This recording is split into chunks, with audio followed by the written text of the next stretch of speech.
Good morning, everyone. Welcome to Emotions and Stories. Continuing our series, today's story is called Ishan and the Desert Dream.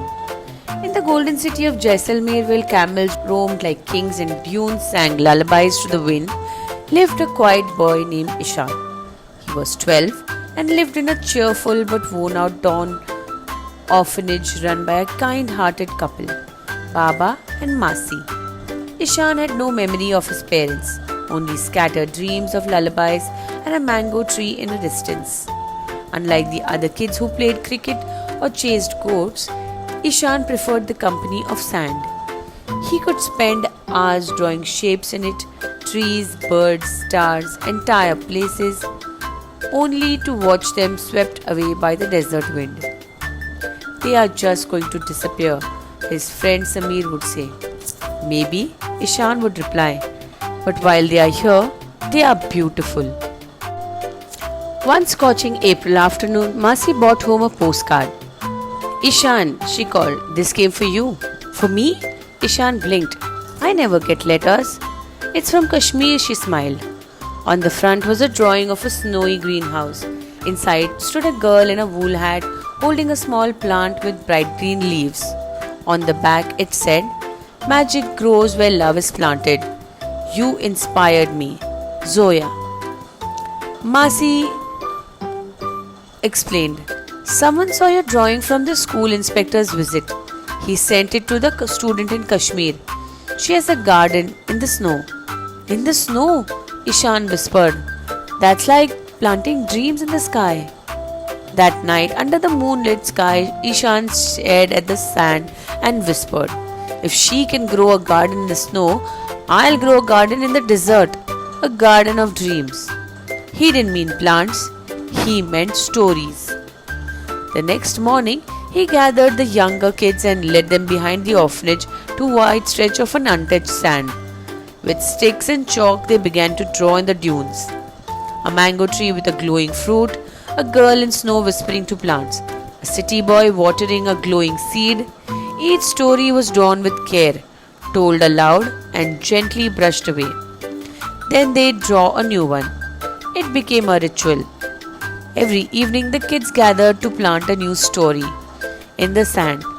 Ishan named the space Kahani Ka Baag, the garden of stories. Soon people began to notice. The orphanage driver paused one day watching the children draw a giant peacock under a crescent moon. He clapped. Are you rehearsing for a play? No, said Ishan smiling. We are just dreaming with our fingers.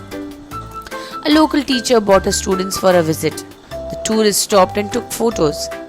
Someone wrote an article in the local newspaper titled Desert Blooms with Children's Imagination. But Ishan wasn't finished yet. He wanted these stories to last, not just blow away with the wind.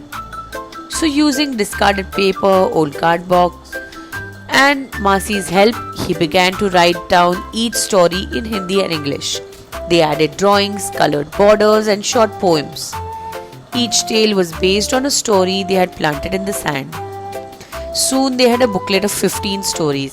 They titled it Balu Ka Phool, the flower of the sand.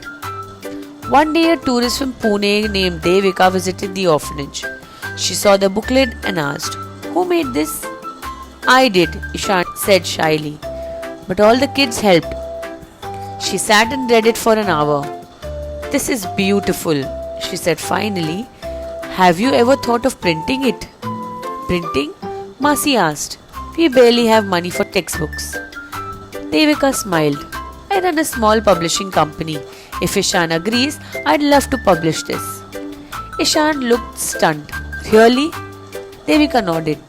Let the world read your garden. 2 months later, 50 printed copies of Balu Ka Phool arrived at the orphanage. Each child got one. The rest went to schools, libraries, and few made their way to villages far and wide, including a small village in Maharashtra. In Gulmoharwadi, Meena opened a brown package addressed to the school's drama club. Inside was a copy of Balu Ka Phool. Arab flipped through the pages and froze at one story, The Golden Mango Tree. A child finds a magical fruit, makes a promise, learns to protect, wander. Meena gasped, "This is our story." Arav smiled. "It's Ishan's story now too." Back in Jaisalmer, Ishan received a reply. A postcard printed with mango tree in full bloom. Underneath it were kids from all over India. Meena, Arav, Arjun, Zoya holding hands.